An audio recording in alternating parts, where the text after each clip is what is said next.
gėrimų. Mineralinių. Gaivių gėrimų mineralinių. Kaip per šventę kokią nors. Tai gerai. Kaip per šventę čia jau. Nu bet ko, ne šventė, ne? Taip. Vandenuko. Gerai, būna kartais, kad filmuoji ir nėra atsigerti ir jau po kiek minučių kalbėsiu su žmogum ir taip noriu užduoti klausimą, bet toksai nebekoks. Čia tu nelimėt mineralinio gavai? Taip. Ne šiaip kokį. Švestą vandenį. Gerai. Tai kaip tu gyveni? Aš gyvenu kiekvieną dieną skirtingai. Bet jeigu visas dienas suėmus patogiai ir vidurkį išskaičiuoti, tai sakyčiau labai gerai gyvenu. Mediana 7. 7. Nu gerai, nes kas tas gerai, aš kaip tik vakar kalbėjau su žmogum ir kalbėjom apie gyvenimo kokybę. Ir aš sakau, kad gyvenimo kokybė yra tai, ką tu dabar jauti. Taip. Ką tu dabar pajauti, yra tavo gyvenimo kokybė. Yragi koks nors žemdirbys. Ir koks nors pravažiuoja su Bentley žmogus ir mato tą žemdirbį sudriskusi, nieko neturi, nei plazma televizorius, neturi, nei kažko, bet laimingas. Taip. Šypsosi, ateina namo, pas jį žmona mylinti, jam pagamino skaniai pavalgyti. Gal ten nėra 8 patiekalų, bet nuskaniai. Tarkuotos bulvės kefyras. Jo, labai skanu. O yra žmogus, kuris prabangiam name gyvena, bet jis turi samdytis asmeninę sargybą. Nes bijo, kad jie apiplėš, nes turi priešų. Valgo galbūt sintetinį maistą, Taip. galbūt nėra kažko, kas įmylėtų, arba jis pats nežino į meilės jausmų, kažkur yra užblokuoti. Ja, tai kai tu sakai, kaip aš dabar jaučiuosi, būtent, bet aš gal įvardinčiau, kad ilgalaikiai perspektyvai kaip aš jaučiuosi. Taip, taip. Tai turėtų būti ilgalaikė būsena. Taip, nes jeigu žiūrėti tik kai dabar jaučiuosi, tai koks nors bomželis išgeria buteliuką ir dabar jis gerai jaučiasi. Bet rytoj ir galva skauda, ir vėl šalta, ir vėl... Man atrodo, jiem neskauda. Nebeliko neuronų, kad skaudėtų. Kad kažką skaudėtų, reikia, kad būtų kažkas, ką skauda. Tai jais visokių istorijų. Tai va, sėdžiam šiandien 2 Tomai prie stalo. Vienas Tomas gyvena Indijoje daugiausiai laiko. Taip. Kitas Tailande daugiausiai. Tai mes iš esmės buvom netgi ir Indijoje susitikę visam mėnesiui, kai mokėmės Sattva jogos akademijoje, kur tu esi mokytojas, vienas iš mokytojų tenai. Ir Tailande mes susitikom ir dar kaip tik mašinai šiandien važiuodami kaip ir pakalbėjom apie tai, kad nedaug yra žmonių, su kuriais susitinkam keliose valstybėse skirtingose. Nu, kad ir ten būdami kažkaip vis tiek bandom susibėgti. Tai man paskutinės dienos čia Lietuvoje ir smagiai, kad tu čia buvai, kad galim pasikalbėti. Taip. Tai dar prieš pokalbį mes kalbėjom, tai čia kokia tema bus, ar mums tinka paveikslai prie temą. Čia galim sukurti temą iš jūra, smėlis, ar ką tu čia matai. Nu čia jūra, sakyčiau, tikrai. Jūra, o čia yra nėgė tokia žuvis. Nėgė būna. Yra. Rusnė pardanė, rūkytas. Tai gerai, tai ką tu veiki dabar gyvenime? Girdėjau, buvai Vokietijoje, kažkur keliavai, Dubai kažką minėjai irgi vedai paskaitas, praktikas kažką? Tai mano toks gyvenimas ir yra, kad aš tiesiog gyvenu, mėgaujuosi ir darau, ką galiu padaryti, kad būtų gyvenimas geras ir man, ir tiem, kas su manim susitinka. Tai aš tai negaliu įvardinti, kas aš esu ir ką aš darau.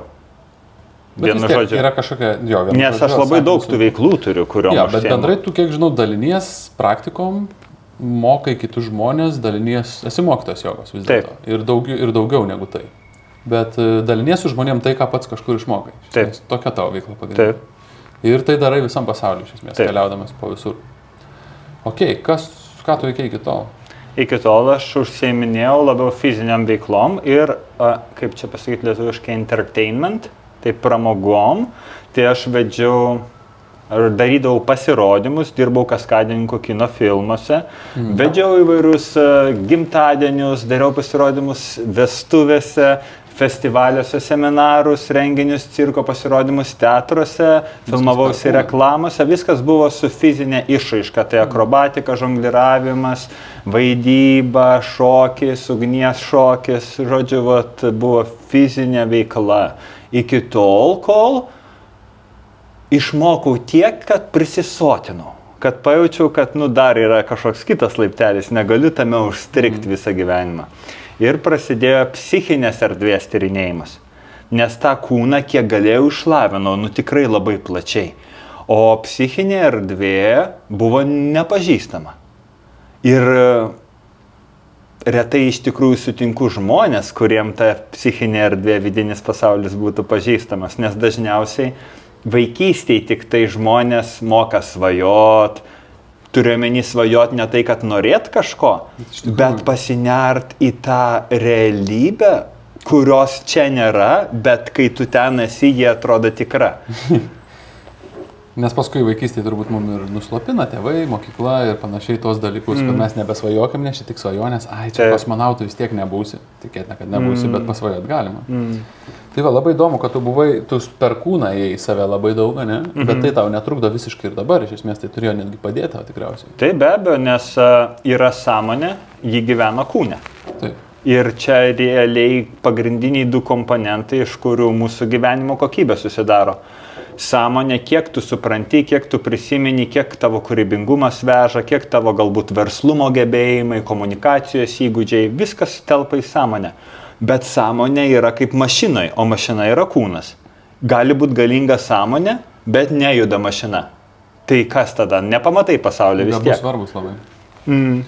O gali būti galingas kūnas, bet sąmonė silpnoka. Irgi tada galbūt agresijos daugiau bus, daugiau kovų, daugiau išpuikimo, kuris neturi jokio pagrindo. Tai mano atveju, man atrodo, labai svarbu tiek fizinį savo kūną lavinti, tiek savo vidinį pasaulį tyrinėti. Manau, ir tau panašiai. Jo, labai svarbu. Aš netgi dabar jaučiu iš to, ką tu pasakoji, kai sakai, aš žangliravimą kažkodėl atsiminiau. Tu negali pažangliruoti, jeigu nesi nusiraminęs. Tai iš esmės, nors tai yra fizinis veiksmas, bet tame yra labai daug meditatyvios būsenos. Tu negali įsibėgęs padaryti 3 saltus, jeigu tu nesi ramus. Tu negali šiaip ant bairio to padaryti, nes tu tiesiog susižeisi. Tai aš manau, kad tame labai daug meditacijos turi būti. Be abejo, koncentracijos. Kuri paskui galbūt veda ir į meditaciją. Be abejo, man tai ir padėjo greitai pasiekti meditacijos rezultatų, nes jau turėjau treniruotą protą. Nes, pavyzdžiui, aš stoviu ant namo stogo, ir čia žemyn 5 aukštai gatvė, apačioje žmonės eina, man reikia ant kito stogo peršokti per tą gatvę. Tai reikia labai didelės savikontrolės, kad suprasti, kad pasiryžti tam ir kad padaryti ir išbaigti tą procesą. Tai visa ta koncentracija, po to jau pradėjus meditacijos praktiką, labai pasitarnavo. Nes pats pažįstu daug žmonių, kurie bando medituoti. Nes, perskaitė, kad sveika, kažkas iš draugų medituoja ir matosi biški ramybės ant veido jau. Kas irgi gerai. Ir jie bando medituoti, bet jie nežino kaip. Ir jie tada sako, aš pameditavau, bet niekas nepasikeitė.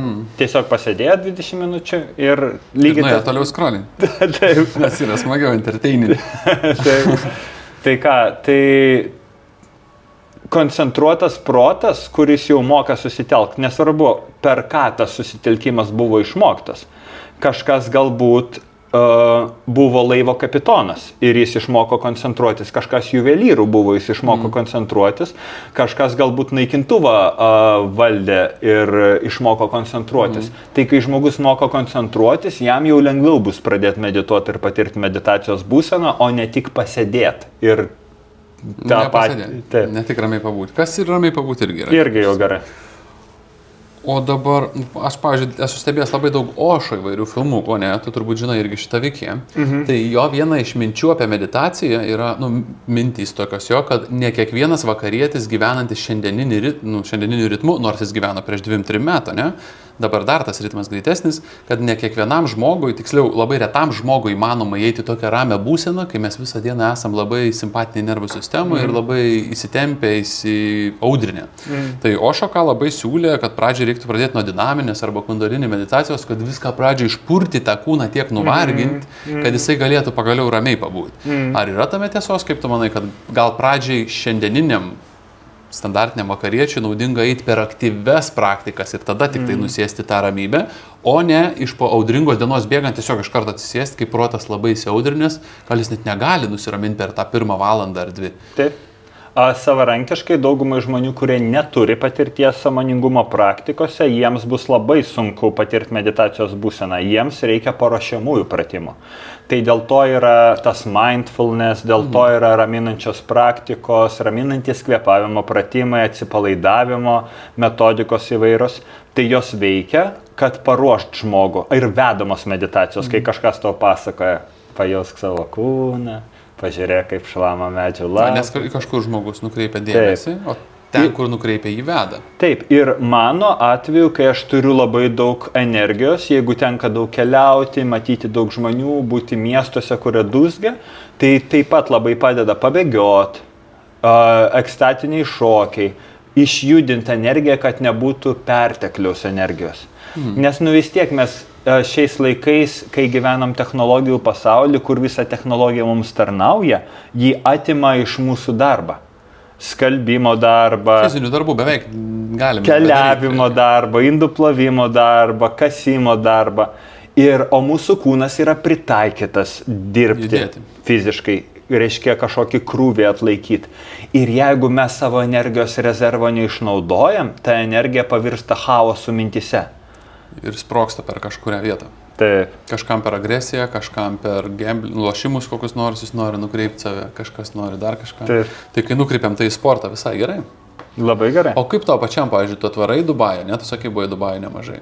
Atvarai Dubajų, ten yra dangoraižiai, betonas ir stiklas, plieno daug mašinų, kažkas juda, kažkas vyksta. Ar tau lengva taip atsisėsti vidury miesto, tarkim, ir įeiti meditacijos būseną? Tai vidury miesto niekam nėra lengva, nebent aukščiausio lygio meistram.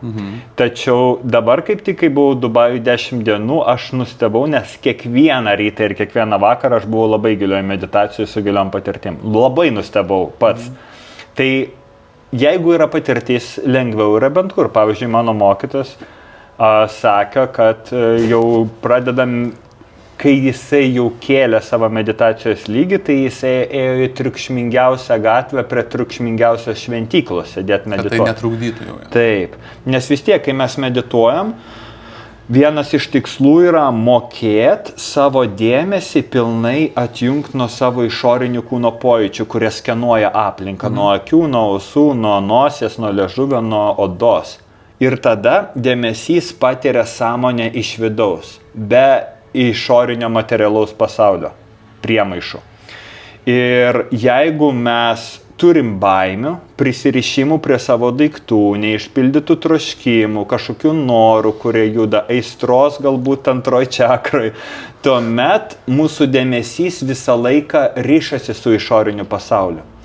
Kuo mes labiau išsilaisvinam ir turim prieėjimą prie šitos neribotos sąmonės, kuri yra neapribojama 5 pojūčiais, tuo lengviau į tą meditacijos būseną patekti. Tai čia, aišku, yra ilgametis projektas. Ir tuomet jau gali ir toj triukšmingoj Dubajaus kažkokioj vietoj medituoti. Nes aš esu dėl ko klausiu, aš esu bandęs, esi gal buvęs plūduriavimo kapsuliai? Dar ne. Yra Lietuvoje, mano draugai keli yra atidarę, vienas Vilniuje, kitas Šiauliuose, kapsulė, kuris skirta būtent tam, ką tu čia pasakoji, atjungti tos 5 pojūčius, nes toje kapsulėje tu nejauti fizinio kūno, nes vanduo yra 3-7 kažkiek laipsnio, lygiai tokia kaip kūnas, tu nejauti, kur prasideda, kur baigėsi kūnas. Tai atjungiam lytėjimą. Nėra jokio kvapo, tu plūduriuoji, nes yra Epsom druskos labai daug ir tu plūduriuoji joje, tu nejauti kūno, nejauti kvapo, nėra garso, nes taip nerealiai izoliuota visa, kad nebūtų jokio išorinio garso, nėra jokios šviesos, nes yra super ultra tamsu ir nėra, ko dar nepaminėjau, skonio, nes tu tuo metu nevalgai. Ir ten po 10 minučių man prasideda kažkas labai stipraus, nes tiesiog netgi jeigu aš norėčiau, man nebūtų į ką koncentruotis. Pavyzdžiui, dabar mes sėdim studijoje. Ačiū beje Sauliui, kuris pasidalino studiją su fainais paveikslais, kur žmona jo įrengė, kiek žinau. Ir vis tiek mes galim girdėti autobusą, kažką aš galiu nukreipti. Netgi jeigu nenoriu, gali mane numušti kažkur, ne? O va toj kapsuliai nėra ką nusimušti. Tai galbūt pradinukam, netgi tokiem kaip man, labai aktualu yra patirti tas būsenas biškai palengvintom sąlygom pradžiai, tam, kad paskui galėtumėm Dubajaus gatvėje mes atsisėsti. Dėl to ir egzistuoja meditacinė muzika, kažkokia smilkalai. Bet mindfulness kaip tik yra į išorę. Mindfulness mokina susitelkti ir pastebėti tai, kas egzistuoja. Bet kas egzistuoja išorį daugiausiai. Jo, bet čia nesvarbu, jeigu jau moki susitelkti į išorę, tas pats susitelkimas lygiai taip pat padeda ir vidų susitelkti. Lygiai tas pats instrumentas susitelkimo, taip. Ir tos pagalbinės priemonės super. Bet aišku, jeigu mes susitiksime su budizmo meistru arba Himalajų meistru, kurie jau medituoja, tai sakytumėm, va, einam į grupinę vedamą meditaciją, tai pasijoktų iš gal. Ne, bet jiem ir nebereikia, gal kažkada jie irgi, gal. Taip, tai pradžia ir yra tokia, kad mūsų protas būna kupinas minčių, dažniausiai ypač kai gyvenam pasaulį, kuriame kiekvieną dieną mus bombarduoja pavojais. Sako, čia vat bombos, čia vat teroristai, čia vat lygos, čia vat finansinės krizės, čia jau prarasit toj namus, čia toj pabrangs maistas. Su mineraliniu netinka. Taip, tai tokiu atveju be abejo bent ko reikia griebtis, kad sugrįžti vidinę ramybę. Nes jeigu tavo vidinės ramybės nėra, tai nėra pasitenkinimo gyvenimo. O jeigu nėra pasitenkinimo gyvenimo, tai vardan ko gyvenam? Vardan kančios, vardan to, kad dirbti, kad išgyvent? Vardan Instagramo? Kad parodyt, kaip gerai gyvenam. Iš tikrųjų, tako nėra. Iš to, ką tu pasakoji, man dar kyla vienas toks klausimas. Aš grįžau dabar į Lietuvą, tu irgi čia nepraleidi labai daug laiko, ne? Bet esi gimęs, augęs Lietuvoje. Ir tu matei kažkokią, sakykime, tą mūsų šalį vienokią, kai tu grįžti iš kitur, tu vis tiek pasisėmęs daugiau patirčių, jauti galbūt ją kitaip. Ką aš pajaučiau, ar tu man pantrinsi, ar kaip tik paneigsi, aš jaučiu, kad tai, ką tu pasakoji, kad pradinėme etape, kai žmogus neramus ar nesijaučia laimingas, jam bet kokia praktika gerai. Turiu omeny kažkokią nusiraminimo, ar grupinę meditaciją, ar nueit gongų paklausyti, bet kokia gerai yra. Bet aš pastebėjau tokį reiškinį, kad daug žmonių tiesiog yra užsiknisę savo darbais, užsikasę tam vadinamam žiurkių rate, dirba, varo, skuba, lekia, kad uždirbti pinigus ir nusipirkti geresnį iPhone, nes dabar 15 išėjo ką tik. Reikės turbūt vėl kažką žiūrėti. Ausinės, ten kokį kompiuteriuką. Bet neturėdami daug laiko, kartais savaitę vieną kartą ar du nueina į jogos kažkokią praktiką, nueina pamedituoti. Kitą savaitę nueina į rebefingą, dar po mėnesio į festivalį nuvažiuoja 2 dienom ir vėl tą patį darbą sukasi. Ir taip grįžęs po 5 metų iš užsienio, kasmet grįžto, ne iš kažkur, aš pastebiu, kad tas pats žmogus, kuris kažkokią praktikėlę, kaip jis ėjo prieš 5 metus, taip į tą pačią ir tebeina. Ir toks jausmas, kad niekur niekaip nepaaugo, nes uždavinėja tos pačius klausimus, tebe turi lygiai tas pačias asmeninės, finansinės, socialinės problemas ir niekur iš to neišėjo. Kas man subjektyviai kalbant rodo, jog tos praktikos jam nepadėjo. Arba tiesiog jis užstrigo tam baziniam pirminiam lygmenį ir neleido iš to išeiti. Ką daryti galbūt tokiem žmonėm, arba kaip neužstrigti, ar tu iš vis pastebi, kad taip irgi yra, kad žmonės jau kažką praktikuoja, tu grįžti po 3 metų, žiūrės tą patį tebe praktikuoja ir lyg nei vieną laiptelį aukščiau nepalipo. Tai faktas yra, kad galbūt jau padėjo tam žmogui nenunirti depresiją, patirti nerimo atakų, nesusipykti su šeima ir neatlikti savižudybės. Jau reiškia, kažkoks buvo bonusas iš tos karto per savaitę. O vis tiek dirbti reikia, vienaip ar kitaip. Daug geriau, aišku, yra dirbti darbą, kuris to malonus. Ir aš tikrai neskatinu žmonių nedirbti, nes kartais, pavyzdžiui, žmonės pažiūri, ką aš postinu internete, mano nuotraukas iš skirtingų šalių, kaip aš mėgaujuosi, pavyzdžiui, gyvenimą, jiems atrodo, kad aš nedirbu ir kažkoks fantastinis pasaulis. Aš manau, kad visiems reikia dirbti. Bet reikia dirbti darbą, kuris tau nesijaučia kaip našta. Gal labiau pavadinti. Taip, turėti veiklą, kuri yra prasminga, kuri kūrė vertę visuomeniai.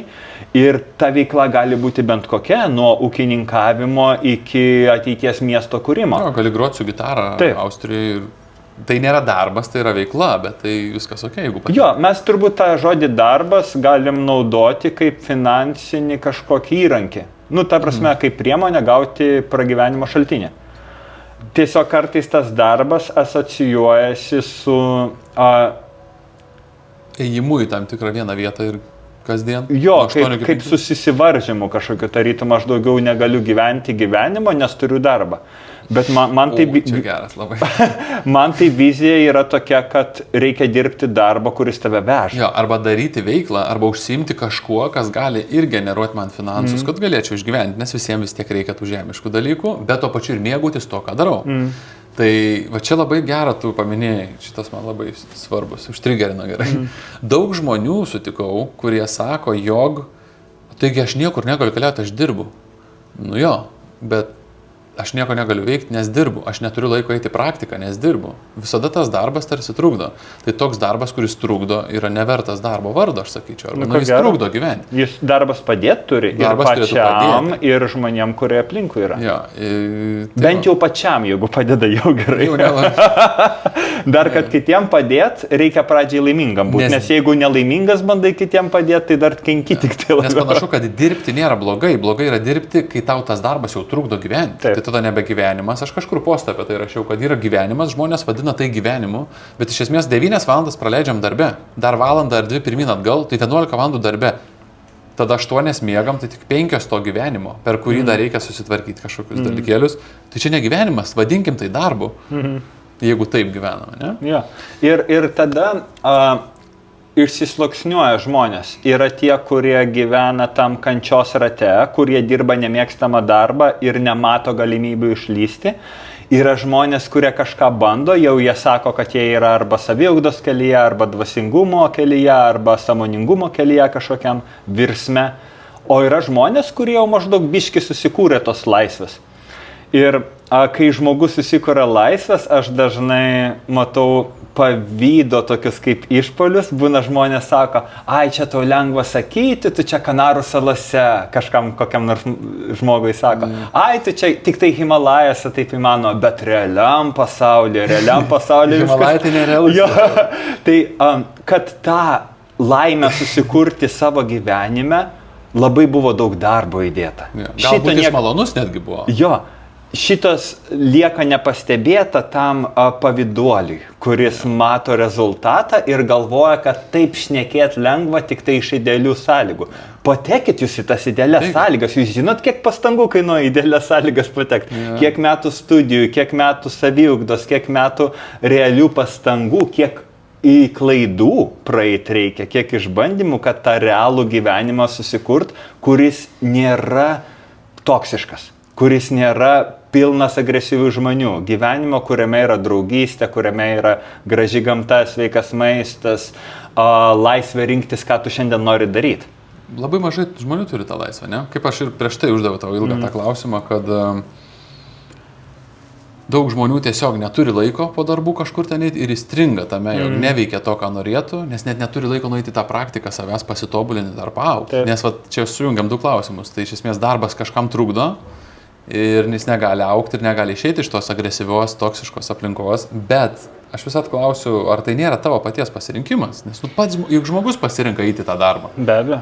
Žmogus pasirinka neiti į kitą darbą. Be abejo. Žmogus pasirinka augti arba neaugti.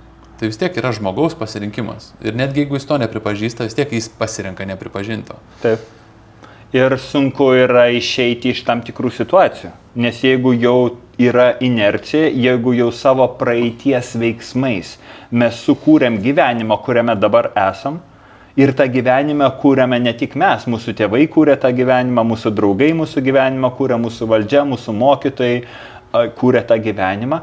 Jeigu man tas sukurtas gyvenimas nepatinka, aš turiu iš jo išeiti. Bet tai nėra lengva, nes jau inercija yra. Mano atveju, kas atsitiko, aš kažkada, pavyzdžiui, man buvo 20 metų ir aš studijavau universitete ir viskas kaip ir sekėsi, turėjau vairių darbų pasiūlymų ir kine, ir reklamose, ir vaikų stovyklose, ir visokių įdomių veiklų. Bet pajaučiau, kad labai noriu keliauti. Bet neturėjau tiek pinigų, kad galėčiau lėktuvą pirkti, bilietą viešbučiuose gyventi. Neturėjau, bet labai norėjau keliauti, žinau, kad man reikia. Ir aš tada ėjau labai sunkiu keliu. Aš nusprendžiau, kad aš keliausiu su tuo, ką turiu. Aš turėjau 500 litų ir aš su 500 litų autostopu išvažiavau. Nežinau kur, nežinau kiek ilgai. Gavosi, kad aš pusę metų keliavau su 500 litų. Faktiškai 5 mėnesius neturėjau pinigų. Ir tai nebuvo lengva, bet tai buvo laikas, kuris man davė įgūdžių, kaip išgyventi šitam pasaulyje. Bet dabar, o kaip aš be savo mėgstamo pyrago, o ašgi Netflix'o subscription'o negalėsiu nusipirkti. Neveikia Netflix'o samdžiai. Tai ką veikia? Tau tai gerai ten Himalajuose. Jo. Bet Netflix'as neveikia. Tai kaip jūs ten gyvenat? Netflix'as gerai, bet aš neturiu Netflix'o. Aš neturiu televizoriaus. Tai jo, nes žmonės nori gyventi patogų malonų gyvenimą, betgi reikia tiek malonumo atsisakyti, kad gauti laimę. Nes tas pats žmogus, kuris sako, neturiu laiko dirbti su savimi ir kažką keisti, bet tas pats žmogus vakarai į barą eina. Turi laiko į barą. Tas pats žmogus turi laiką filmą pažiūrėti, tas pats žmogus turi Facebook'ui valandą rašyti apie savo problemas. Tas pats žmogus, kuris neturi laiko. Jo. Psichologai dirba, kitų problemų. Sprendžia, sako politikam, kaip dirbti. Nes jis geriau žino. Jie taigi nežino. Taigi jie ten pavogta. Pavatys žino. Sako, va, aš tai žinau. Kaip biudžetą Lietuvos reiktų pildyti. Jo, tai iš esmės žmonės patys pasirinkimus daro dienos eigoje. Turim 24 valandas. Arba nedaro. Ir tada tai irgi yra pasirinkimas. Nedaryti. Taip. Vat, grįžau. Nes netiki, kad turi galios kažką pakeisti. Jo, trūksta kažkur patikėjimo gal, nors kalbėjom apie tikėjimą, ne, mes važiuojant mašiną, kad tikėjimas yra toks iš dalies lengva tikystė, bet koks tikėjimas. Tai vat, kai žmogus tiki, jog aš negaliu nieko padaryti, aš neturiu energijos tam, neturiu įgūdžių, nemoku anglų kalbos, nieko man neišeis. Irgi yra tikėjimas, bet kas jį taip įtikino? Kažkur gyvenimo eigoje įtikino, tokiais blogais dalykais, kurie trukdo jam gyventi. Lygiai taip pat Indijoje žiūriu. Indijoje daug sunkesnis gyvenimas gimusiam ten žmonėm, 90% negu mums, kurie save skaito Lietuvoje nepasiturinčiais. Indijoje tokių nepasiturinčių yra 900 milijonų, kuriam realiai... Dar labiau nepasiturinčių. Jo, ir pavyzdžiui, jogos centre pas mus yra tokie visokie berniukai, kurie ten šluoja grindis, tvarko patalynę, šiukšlės nešioja, kažkokius paprasčiausius darbus daro. Ir aš žiūriu į tos berniukus ir yra tokių, kuriems laisva pertrauka ir jie eina tiesiog parūkyti, jie eina paplepėti. O yra tokių, kurie atsiverčia žodyną anglų kalbą mokinasi. Per tą pertrauką... Po pusės metų angliškai. Taip, ir jie po pusės metų kalba angliškai ir aš jau mačiau pavyzdžių, kurie po to iš savo tos kastos iškilo ir pradėjo kažkokį savo veiklą, nes jie toj buvimo toj bendruomeniai, kuri yra jau... Aukščiau kažkur. Kažką jau žino daugiau. Mokinosi iš jų. O ne, jie čia turtingi, aš čia nenoriu su jais būti, jie čia ponai. Nežiūrėjo priešiškai, netgi pasisėmė. Taip. Jo, o čia Lietuvoj 100 kartų daugiau galimybių. Čia kiekvienas, netgi bomžas gali surasti savo kelią per kelis metus, turėti savo namus. Savo verslą gali turėti. Taip. Savo verslą gali turėti. Jeigu norėtų, žinai. Jeigu norėtų, bet be abejo reikia turėti. Čia vidinių reikia pastangų, aš manau. Taip. Visiškai vidinės pastangos, o tą blokuoja įsitikinimai negatyvus, visokie traumos, negatyvios patirtis, kai kažkas tau pasakė ir patikėjai, kad tu negali, tu negali to padaryti. Juk tu nepadarysi. Gal tikrai? Gal aš nesutvertas geriems santykiam? Turbūt ne, nes jau 3 kartus bandžiau, nepavyko. O tai kur tu santykiai kažkai, tai Tinderį. Nepavyksta. Aš neturiu pasimatymą kažkaip nelabai man. Aš irgi stebiuosi, kai žmonės liūdi, kai suyra santykiai, kurie prasidėjo naktiniam klube. Prasidėjo naktiniam klube. Realiai jau jie suyra prasidėjo. Gali būti visai. Ne, gali būti. Visur yra abi galimybės, bet visur yra ir procentas kažkoks tikimybė. Virš 5% Lietuvoje skyrybų. Oficialiai. Ir išlikusių 40 kelių procentų klausimas, kiek yra laimingi. Kiek dar būtų gerai, kad išsiskirtų gerai. Bet taip yra, čia tokia matematika. Statistika tiksliau, ne matematika. Tai čia nėra stebuklų kažkokių. Ir kiek tuose šeimose vaikų lieka be abiejų tėvų, su nepilnoji šeimoje augančių, gal taip pavadinkim, kur vienas tėvas galbūt Airijoje gyvena, mama čia. Ir iš tų vaikų, kurie matė tokį pavyzdį, kaip jų pasaulėlis susidėlios, mes nežinom. Čia labai, labai įdomus dalykai iš tikrųjų vyksta. Aš labai tyrinėju tą santykių visus aspektus, tai man labai, labai įdomu. Ir aš nesutinku labai daug tokių pilnaverčių, gražių šeimų, porų, santykių, labai mažai vienetus. Aš žinau vienetus kažkur, kur būtų pagarba abipusė santykiuose, kur būtų bendras augimas kartu buvimo, kartu būnant, kad vyktų augimas, o ne kažkoks smukimas. Labai labai mažai matau. Matau, kad vieni kitus užspaudžia arba užsispaudžia patys. Va, kaip kalbėjom, kad aš turiu darbą, tai aš negaliu keliauti. Aš turiu vaikus, ne, jokių būdų keliauti, nieko nebegaliu ir savo nusipirkti saldainis, skanų, ne.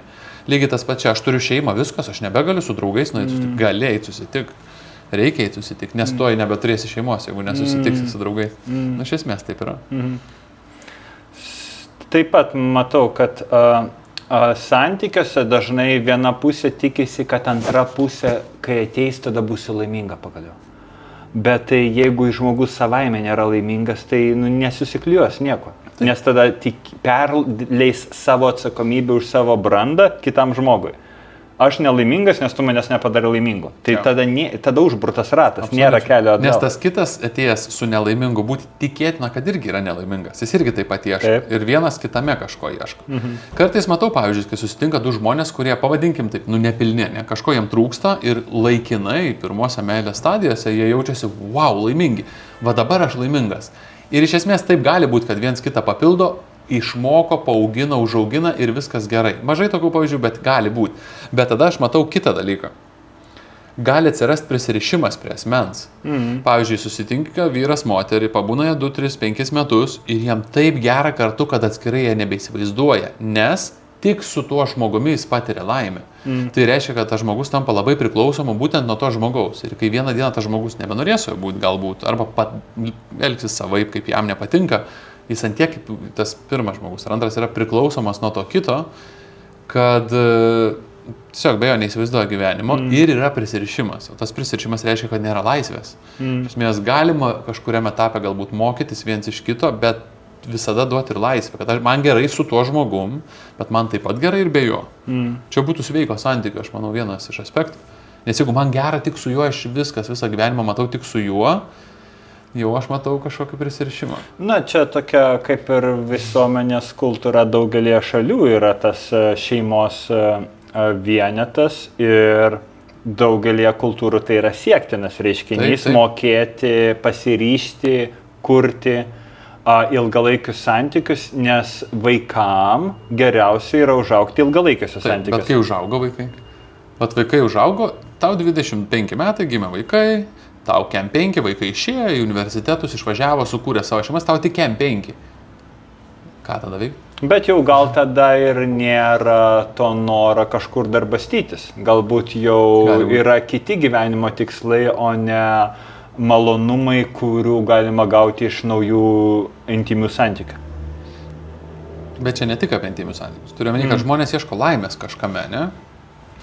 Ir jeigu ta laimė yra randama išorėje, partneris taigi yra išoriai. Fiziškai kalbant, ne? Aš biškai kitaip matau, kad partneris ir viduj gali būti. Bet jeigu aš matau, kad mašina man atneša laimę, džiaugsmas kažkoks iš saldainio skanaus ar kelionė atneša laimę, tai yra pasitenkinimas išoriniais dalykais. Hedonizmas, kitaip tariant. Jeigu man atneša pasitenkinimą partneris, tai aš irgi pasitenkinu tuo, kas išoriai. Jei pas mane viduj nėra ramybės, nėra geros būsenos vienam, tai neįmanoma, kad tai čia disfunkciniai santykiai, bent kokiu atveju, jeigu pats nelaimingas būti vienas, tai niekados nebūsi laimingas. Bet jeigu pora sako, mes žiauriai laimingi kartu, viskas gerai, bet atskirai mes būtumėm nelaimingi, tai jau disfunkcinis netgi tas santykis, nes jie yra labai paremti tie santykiai tik buvimu kartu. Labai trapus. Nu, tam tam žmogui gali kažkas nutikti, gal pasimaišys jam protas ir kažkas nutiks. Tiesiog jis išeis kitur, tiesiog pavargs, jis užsimanys kažką veikti, o kitas nemėgs. Aš sakyčiau, galbūt čia yra ir meilės aspektas. Meilėje yra užkoduota šiek tiek skausmą. Nes jeigu iš tikrųjų yra stipri meilė, anksčiau ir vėliau jinai ir skausmo pusę parodys. Nes vis tiek anksčiau vienas ar kitas anksčiau numirs. Ir jeigu abu myli, tame yra skausmo. Ir iš to, kaip aš matau, tai nėra blogai. Tas skausmas rodo, kad meilė yra stipri. Ir jeigu norim pajausti meilės aukštumas, teks ir pajausti žemumas išsiskyrimo arba netekties. Klausimas, kokioje brandoje tai vyks. O kaip tavo santykiai, kaip tu dylini su šito? Tai aš tai dylinu labai paprastai, mes su žmona abu praktikuojam. Ir nuo pat pradžios, kai susitikom, mes jau buvom praktikos kelyje, mes jau 10 metų kartu, bet mes iš visiškai skirtingų kultūrų ir backgroundų atėjom, iš visiškai skirtingų pasaulių. Tai pas mus reikėjo labai daug tiltų statyti, kad savitarpio supratimai skirtingais gyvenimo aspektais. Tai nebuvo, kad taip idealu ir viskas ramu, nes labai skirtingi. Kuo skirtingesni žmonės, tuo didesnis potencialas vienas kitą papildyti ir paauginti ir pakelti jo statusą, galima sakyti. Bet tuo pat metu ir daugiau potencialo konfliktiniam situacijom. Tai pas mus būna ugningų dienų, kai mes ieškome savo teritorijos kažkuriais klausimais, bet būna dienų, kur yra pilna palaima. Nes jau sutariam kažkuriais klausimais. Tai yra žmonių, kurie iškart su visko sutarė. Tai aš iš panašių gal atėjęs. Taip, aš sveikinu juos, bet tikrai nemanau, kad santykiai turi būti idealūs tik tada, kai viskas visą laiką tik gražu ir gerai. Ja. Kai medaus mėno, tai lengva yra, ne? Kaip ir medituoti lengva ramioje vietoje. Nes aš tikiu, kad santykiai yra prasmingi taip pat tada, kai jie padeda žmonėm bręsti. O branda iš trinties dažnai ateina, iš to šlifavimo. Taip. Nes jeigu viskas gerai, mes kažko nesprendžiam. Ir mes nesikeičiam tada, nes viskas yra gerai. Palmės jūra, kokteiliukas, Netflixas telefone. Nu ką tu ten spręsi, viskas gerai, nėra dėl ko. O jeigu yra trintis, va kaip ir minėjai, dėl skirtingų kultūrų ir backgroundų netgi aš pastebiu žmonių iš skirtingų kastų, kai jie susitinka. Labai retai, bet yra taip. Lietuvoje netgi, sako, Lietuvoje nėra kastų. Yra labai akivaizdžios kastos. Aš tai matau labai akivaizdžios. Bet tiesiog niekas nesako apie tai. Jo, niekas apie tai nesako, bet yra kaip ir tokie darbininkai, kurie dirba, kaip ir minėjai. Yra tie, kurie jau kažko jau nebedirba ir jau ten vadovauja kitiems tik tai. Netflixą nusipirkę turi. Yra tie, kurie dirba ir negali nusipirkti Netflixą. Nes nežinau net kiek, 12 eurų, čia ne? Tu žinai? Aš nežinau. Kiekviena šalyje skirtinga. Skirtingai? Jo, Indijai, pavyzdžiui, Spotify aš metam nusipirku už 12 eurų, Europoje gal 5 eurų. Metam? Jo. Aš moku 9 gal už mėnesį. Tai o aš metam už 12 eurų. O tai jeigu aš VPN susinstaliuočiau ir kad Indijai pažymėčiau, ne? Nežinau, gali būti, kad suveiktų. O, įdomi labai. Ja. Gal ir turi diferencijuotis, nes gal... Paslaptis jums atskleidžiam. Perkamoji galia gal kitaip Indijai. Jo, visi online dalykai Indijai gal 4-5 kartus pigiau.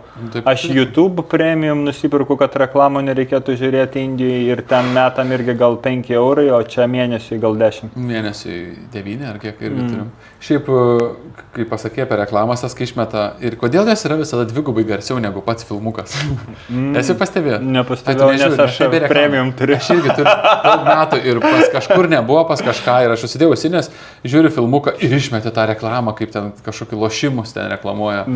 Ir visada tie lošimai daug garsiau. Ir žmonės turi laiko lošimam. Įsivaizduoju, kiek žmonių turi laiko lošimam. Už krepšinį statyti, už kažkokį... Pastatyti nereikia daug laiko, bet vat eiti... Bet žiūrėti po to ten... Aš žiūrėjau kelias varžybas. Ne, bet turiu omeny paskirti savo gyvenimo laiką, tikėtis laimėti pinigų iš nieko. Visi nori lengvai gyventi. Visi norėtų gyventi lengvai. Dauguma, ne visi. Daug kas norėtų gyventi lengvai. Aš pažįstu žmonių, kurie mėgsta išbandymus. Kurie nori patikrinti, iš ko esu padarytas. Ir ta prasme, eiti į sunkumą su sąmoningu nuosprendžiu, kad tas sunkumas mane grūdina ir aš atskleidžiu savo talentus tame. O kas nori lengvai, tai ir gyvena lengvai. Bet nėra tada tiek daug laisvės. Nes lengviau yra man daug lengviau yra, kad man Tomas pasakytų, ką aš turiu padaryti. Ir man duotų pinigų kažkokią sumą, 50 eurų per dieną, Tomas pasako, sudėliok pagalves, nudažyk sieną, nėra atsakomybės, man lengvai. Ir klaidos tikimybė maža. Jo, bet žmogus, kuris verslininkas, jam nėra lengvai, nes jis turi investuoti, jis turi rizikuoti, jis turi pats galvoti, iš kur kažką gauti. Tai dėl to jo ir atpildas piniginis daug didesnis, nes jis per didesnį darbą praėjo. Ir rizikų daugiau, ir atsakomybė didesnė, ir va kaip ir politikai, ne, kažkokie kiti sako, jie nemoka dirbti, bet jie realiai prisiima atsakomybę priimti kažkokius įstatymus. Gal jie atrodo kvaili, mes nežinome. Ar prisiima atsakomybę, nežinau, nes nemačiau, kad žmonės pasakytų politikoje, kad nesuveikia įstatymas, atsiprašom. Ne kartą negirdėjau tokio. Vis tiek priminėja kažką, kas turėtų veikti valstybėje vienaip ar kitaip. Tai dėl to jo atlyginimas yra didesnis, nes tarsi jie turi daug atsakomybės. Ko aš neturiu tokios atsakomybės valdyti 3 milijonus žmonių. Tikrai, politikų atsakomybė didesnė. Ar jie gerai tą atsakomybę atsakomybė įgyvendina, ar ne, čia kitas Ir klausimas. ar jie tikrai tiesiog atsakingi, čia kitas. Bet tarsi dėl to ir yra atlyginimas didesnis, nes techniškai jie turėtų būti labiau atsakingi negu paprastas žmogus, kuris dažo sieną. Ir tai yra logiška. Taip.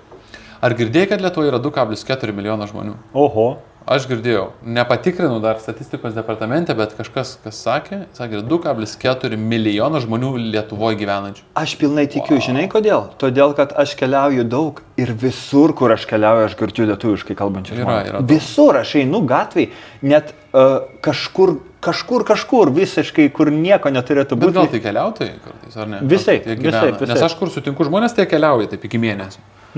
Ar tam pačiam Tailandė sutinku, ar Londone, ar kažkur Vokietijoje, jie keliauja. Prasme, savaitę, 2 mėnesiai ar kažkiek. O gyvenančių irgi yra, iš tikrųjų po COVID-o labai čia, po visų tų karantinų atsirado žmonių dirbančių daug su kompais ir jie tiesiog gali leisti gyventi savo už tą pačią pinigų sumą, dirbdami online, gali gyventi bet kur. Iš tikrųjų, čia yra klausimas įdomus, nes gyvent Italijoje nusipirkti namą, vilą yra pigiau negu Vilniuje nusipirkti butą. Nu, absoliučiai, taip gali būti. Ir taip, ir čia ne Indijoje kažkur, Bakūžė, bet Italijoje. Galima gyventi Italijoje. Taip. Internetas yra, maistas kainuoja. Maistas superinis, wow. Estetika kokia. Labai gero vyno galima. Labai vyno, alyvuogiai labai skaniai. Galima varyti ant vyniuką kvasinti. Ja, tai arba toje pačioje Indijoje, pavyzdžiui, man Indija patinka, tik man tas šurmulys ir aš šiaip noriu atvaryti vėl Indiją keliai mėnesiam, nes 3 mėnesius tik teko būti, bet labai noriu pagyventi dar metus koks. Su pertraukom, bet gal šiemet pavyks, arba kitų metų pradžioj. Šiemet kitais metais planuojam motociklų kelionę. Bet reikia ten nusipirkti Royal Enfield? Ne, tai galima numotis. Kiek kilometrų? Po 4 galbūt šventas vietas, tai galbūt 1000 km bendrai. Per kiek laiko? Per savaitę ir dar savaitę praktikum.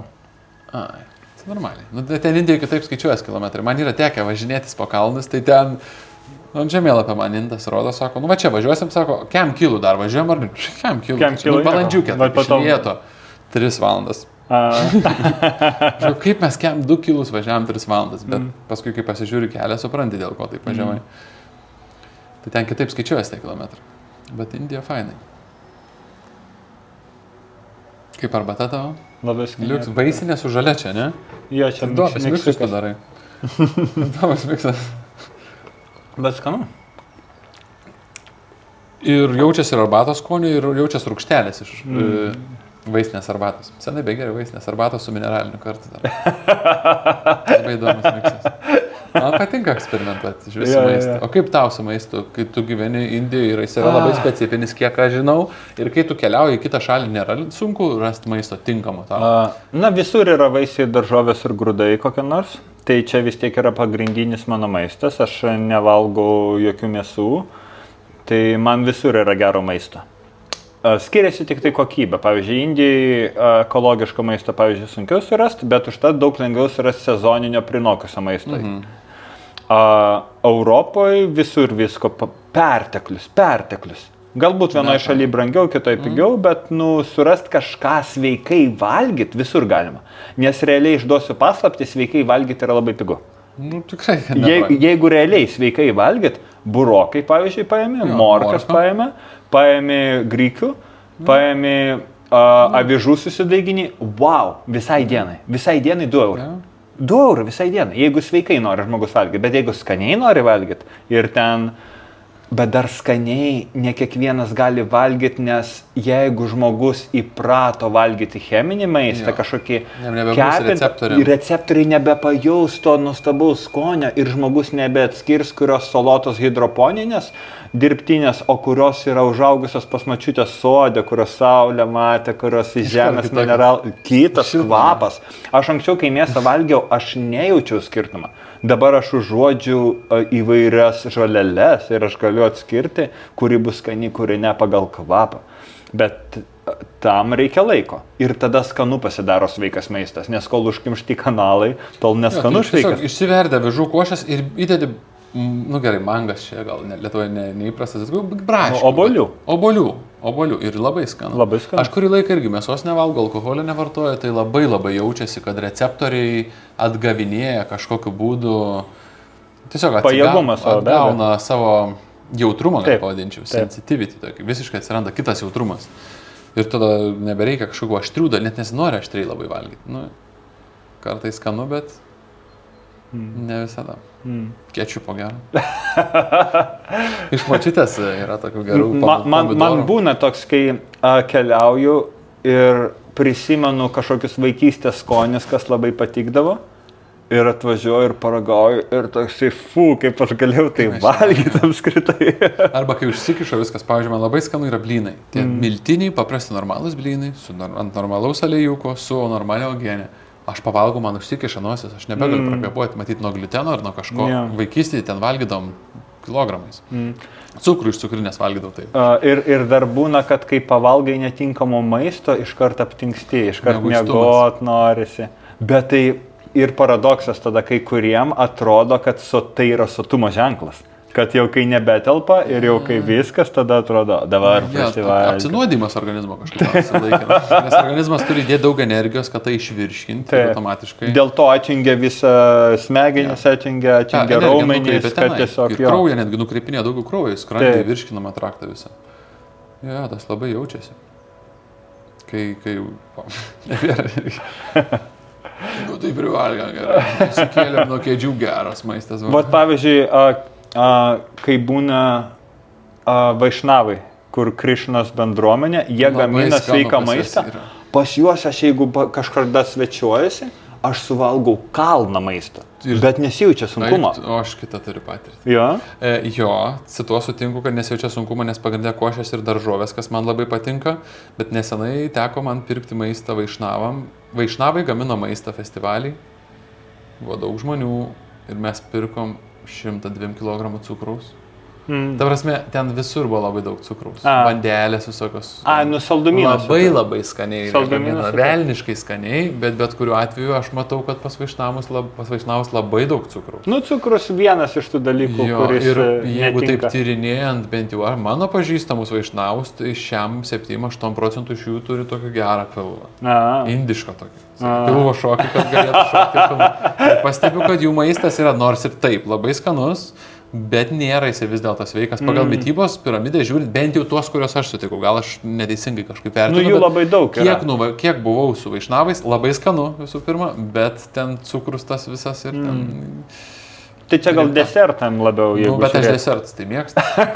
Pala, bet jie ir pradeda, ir vediškai, man atrodo, nuo saldaus ir eina tada pirmas saldumynai pas juos eina ir paskui einam ten į sriubą ir panašiai. Man patinka, jeigu pradedam nuo saldumynų, tai pyragų, apskritai, desertus jau reikia tada įgūdžių, kad desertą sveiką pasigaminti. Aš tai paimu datulės į pyragą vietoj cukraus. Taip. Ir netgi savo mamą išmokinu, kai atvažiuoju pas mamą, mama iškart klausia, ką tu pagaminti, ir jau žino, kad aš mėsos nevalgau, kiaušinių nevalgau ir cukraus irgi nevalgau. Ji jau moka pagaminti pyragą su datulėm. Ir nieko daugiau nereikia. Ir wow. O ji pati mėgsta tokį? Jai skanu, nes jie anksčiau nežinojo, kad tai yra įmanoma. Jo, nes nemokė nieks. Galima išmokti dalykų. Galima vietoj kavos pakeisti kažką. Kokainą, pavyzdžiui. Tai matė daug lengviau veikia negu kava, nėra tokių... Kakava netgi. Jo, kakava irgi turi žadinantį efektą, bet neturi irzlumo, kuris yra būdingas nuolatiniams kavos gerėjams. Nuolatiniai kavos gerėjai irzlus? Jie irzlus, jeigu negaus kavos. Priklausomybė įsivysto. Nežinau, aš geriu kavą praktiškai kasdien, bet būna, kad negeriu kelias dienas, aš nejaučiu kažko. Nejaučiu priklausomybės. Tai gerai. Visų nervų sistema šiek tiek skirtinga, bet... Aš iš vis nejaučiu niekam priklausomybės. Bet daug žmonių yra, kurie išgeria kavą, jeigu metus geria ir po to negeria, jam galva skauda, jie irzlus. Čia jau priklausomybė kofeinui turbūt, ne? Taip. Kas irgi turbūt stipri tokia nematoma priklausomybė, kaip ir cukrui. Jeigu kasdien save gerai pabūstinam su cukrum ir paskui nebegaunam jo.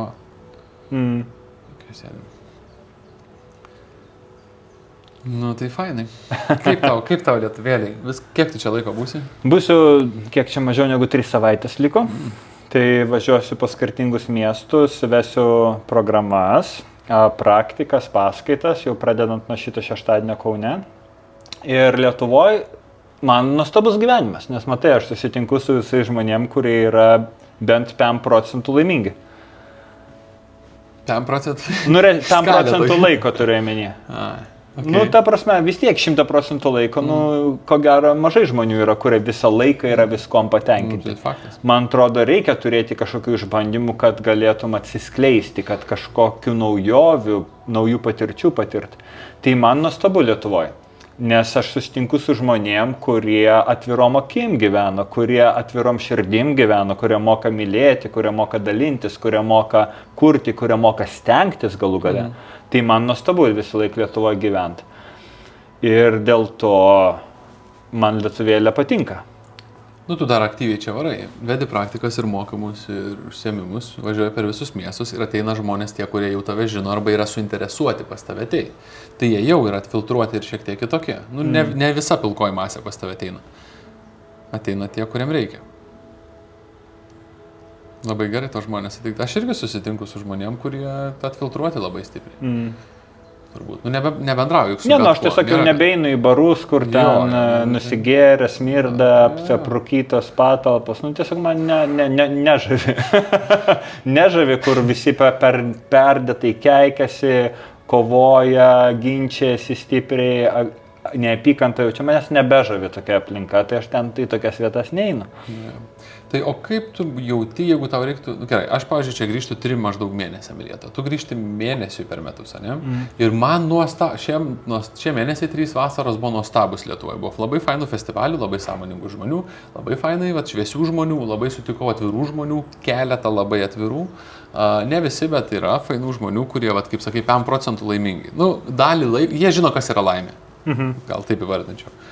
Bet kaip tu manai, jeigu tu gyventų metus laiko, 2-3 čia, ar tau lengva būtų, ar žiemos ypač periodu? Tai niekur nėra lengva. Čia galbūt yra iliuzija, kad Himalajose yra lengva, nes ten yra kiti tiesiog išbandymai.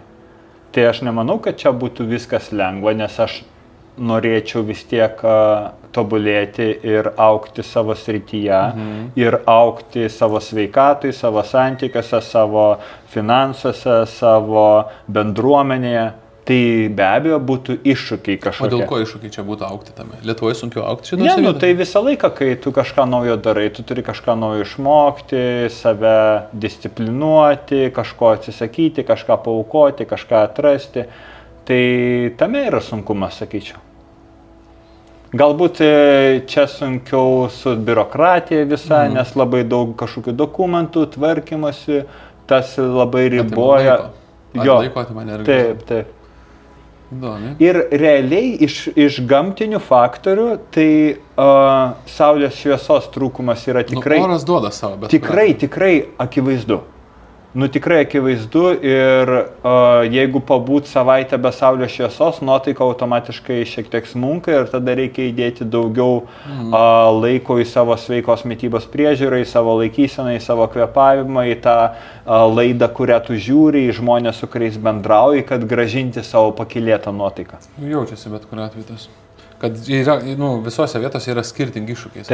Taip. Tai va, gyvenant šiltoj šaly iš esmės lengviau, aš kartais... Kaip lengviau, šiltoj šaly būna liūčių sezonas. Ir 2 mėnesius lyja, viskas teka, upė pakyla. Tada galima varyti kitą pusę. Jo, bet matai, čia jau mes kalbame apie žmonės, kurie turi daugiau finansinės laisvės. Nėra taip, kad visi pasaulio žmonės gali sau leisti varyti ten ir ten ir ten. Čia užtrunka laiko susikurti tokią gebėjimą varyti ten ir ten ir ten. Reikia su kompu dirbti tada. Jo, ir ne visi nori keliauti, nes pavyzdžiui, aš daug keliauju ir labai vargina kasdien lagaminą krautis, tai yra labai sunku. Aš labai pavargstu velniškai nuo to. Jo, bet aš pastebėjau, aš gyvenu šiltoj šaly tropiniai ir sėdžiam paplūdimy 11 vakaro, sutemę, bet šilta, visi po maikutę, sėdė ant adėliuko, geria vandenį, sultis, valgo mangą. Dievo, kažko nereikia, labai visi linksmi, viskas gerai. Ir grįžtame į Lietuvą, sėdėm paplūdimy, 15, 10 laipsnių belieka. Reikia įti mašiną striukę atsinešti, reikia turėti tą striukę, yra jau šalta, nėra taip smagu sėdėti. Mašiną reikia turėti. Reikia mašiną turėti, ten nereikia. Tai ir tada aš galvoju, kiek kitokios sąlygos. Tu ateini su draugais ir gali kažką apsikabinę savo kompanijai su žmonėm pasėdėti ir pasibendrauti. Čia tiesiog iš principo fiziškai to negali padaryti, reikia patalpos. Važiuojam davai pas kažką. Ir turėtų važiuoti pas ką nors jau į vietą, turi turėti vietą. Tai čia ir yra faktorius, kodėl šiaurės žmonės turi labiau išlavintą intelektą, moka planuoti į ateitį, sukūrė daug technologijų, žino, kaip statyti dangoraižius. Todėl, kad jie užaugo sąlygose, kur reikia galvoti apie ateitį. Reikia šitų įgūdžių. Jo, o tropinėse šalyse žmonės turi mažiau darbštus, tikrai, jiem nereikia tiek daug dirbti. Tai čia jau gaunasi ypatumai kažkokie. Čia yra privalumai, kad žmonės realiai gali būti darbštus, realiai gali susifokusuoti ir mėnesį, 2, 3 ties vienu projektu dirbti, o pietuose daugiau dykaduonių. Jie tiesiog dabar gyvena po palmę ir viskas gerai. Ir aš pradėjau mėgti šitą. Aš kadangi labai gerai moku planuoti ir labai daug gyvenimo buvau perfekcionistas ir tobulai minutės tikslumų susidėdavau pusę metų į priekį savo dienas, nes aš kai fotografuodavau vestuvės, aš žinodavau kitų metų rugpjūčio 12, kur aš būsiu, kurią valandą. Ir mane tas pradėjo labai smarkiai varginti. Tai aš moku būti labai disciplinuotas ir man tai patinka, kai nereikia jokios disciplinos. Ir šiandien man reikia keltis anksčiau, kad atvažiuoti čia. Ir aš galvoju, kodėl aš susitariau taip anksti. Aš turiu keltis, šiaip man nereikia keltis niekur, aš galiu nesikelti, aš galiu nuspręsti, kada man keltis. Aš atsibundu, jeigu aš dar nenoriu keltis, aš dar galiu miegoti, o čia dabar ne, kas čia per dabar disciplina. Aš labai mėgstu nebeplanuoti ir neplanuoju daugiau negu kažkiek į priekį, nedaug labai. Čia labai geros savybės. Kai reikia mokėti, pilnai susikaupti, pilnai suplanuoti, būti nuosekliam ir logiškam, viena pusė. Kai kur mistiniuose mokymuose sako, kad tai vyriška energija arba tai yra saulės energija. O kita pusė būti spontaniškais, lengvais, labiau jausmingais, labiau atvirais, labiau prisitaikančiais. Ir čia yra kai kur vadinama moteriška energija. Tai jeigu žmogus yra tik tai vienoj iš šitų energijų, anksčiau ar vėliau jis susidurs su sunkumais, nes jis nemokės laviruoti per gyvenimą. Greitai perjunginėti. Jo, reikia mokėti perjunginėti. Ir jeigu tie, kas patiria nuolatinį stresą, nerimo atakas, panikos priepuolius, susierzinimą, jiems reikia mokintis šito švelnumo, atvirumo, jautrumo. O tie, kas tingus, neturi pinigų, nemoka susitvarkyti namų, tai jiems reikia mokėti disciplinos, valios, griežtumo. Pastebiu visiškai atvirkštinę tendenciją. Tas, kuris yra vyriškas, bėga, lekia maratoną, pusmaratonį, nubėga, viskas fainai, tada jis ateina į vyrų klubą ir dar lenda į šaltą ledinę eketę ir sako, mes vyrai. O jam kaip tik reiktų. Tai jis ir neturės tada emocinio ryšio su moterim, jis neturės gebėjimo atsipalaiduoti, jis bus tas, kuris rizikuoja susirgti širdies ligomis, tas, kuris patiria stresą, tas, kuris perdega galų gale. Taip. Aš šitą pastebiu. O tai tas, kuris minkštas ir ramus, jis bijo neteiti tą praktiką, nors jam tai būtų pati naudingiausia įlysti tą ledą, nes jis nėra lindęs. O tas, kuris jam tai nieko nebeduoda, daug, jis tiesiog jam fainai. Pastebiu, kad tas, kuris turi daug oro energijos, pavadinkim, vandens ir oro, tas ir praktikuoja vandens ir oro praktikos. Jo ir meditacija rami, ir in joga turbūt, ne aštanga. O tas, kuris aktyvus labai, jis aštanga. Jo, čia yra silpnybė, kai mes bijom pasirodyti silpni ir daryti tai, ko nemokam. Tai, kas mums nepatogu. Taip. O ten, kaip ir minėjai pokalbio pradžioje, kad ten, kur man nepatogu, aš ten daugiausiai ir augu. Ten, kur yra iššūkiai, susiduriu su problemom, ten aš ir augu. Ir jeigu man nereikia niekad pasigaminti maisto, man visada pagamina, tai aš turbūt niekada ir neišmoksiu. Taip. Bet jeigu privers mane gyvenimas pačiam gamintis maistą, tikriausiai, kad aš išmoksiu. Tikėtina. Tai va, pradėjom maistą, baigiam maistą. Gal dėl to, kad aš išalkęs biškai. Suprantu. Gal dėl to. Kaip tu su maistu? Labai sveikas pas mane santykis su maistu. Aš valgau, kai aš noriu. Ir valgau, ką noriu. Kai yra galimybė. O kai nėra galimybės pasirinkti, aš valgau tai, kas yra. Sveikiausia iš tai, kas yra. Tiesiog nevalgau per nelik apdirbto maisto. Stengiuosi nevalgyti maisto, kur aš nesuprantu, kas parašyta sudėtyje, kažkokia ten kažkas, kai aš nesuprantu, ką tai reiškia, aš tokio maisto nevalgau. Kai reikia išsiversti žodyną. Jo. Ir tada viskas labai paprasta. Ir nevalgau maisto, kuris nužudytas. Ir man viskas gerai su maistu. Man nei krenta svoris, nei priauga, nei kažkokių problemų yra. Turiu pakankamai energijos, galiu būti pakankamai ramus, kai noriu, galiu būti pakankamai aktyvus ir bėgti, kai noriu. Žodžiu, nuo ramybės iki aukščiausio intensyvumo. Netrukdo gyventi. Toks maistas, kuris netrukdo gyventi. Taip, kuris padeda. Taip. Tai fainai, kad grįžai, fainai, kad susitikom. Aš manau, kad susitiksim dar kažkur Azijoje, ne už ilgo, arba Indijoje, arba Tikėtina. Tailandė, ar dar kažkur. O dabar, aš tikiuosi, kad Lietuvoje, tiesa, Tomas ves labai daug užsiėmimų ir gal nori kažką pasidalinti, kad daugiau žmonių ateitų, nes aš gal trumpai pradžiai. Tai čia yra žmogus, kuris mane turbūt atvedė patį į šitą visą jogos kelią, į meditaciją, į mokyklą Indijoje, kuri tikrai labai stipriai ir visiems rekomenduoju. Kas norėsit, klauskit Tomo, jis daugiau papasakos. Tai čia yra žmogus, per kurį aš patekau turbūt labiau ir giliau į šitą visą kelią. Tai labai rekomenduoju čia, aš sakyčiau, čia yra geriausias jogos mokytas Lietuvoje. Jeigu jis pats bus kuklus, gal sakys vienas iš geriausių, bet mano akim, tu esi geriausias Lietuvoje mokytas. Gaila, tu negyveni čia, bet bent jau, kai yra galimybė mėnesį, kol tu čia esi, prisiliesti prie to, ką tu darai, ateiti pasimokyti, tai aš visiems rekomenduoju pas šitą žmogų kažkokiu būdu patekti.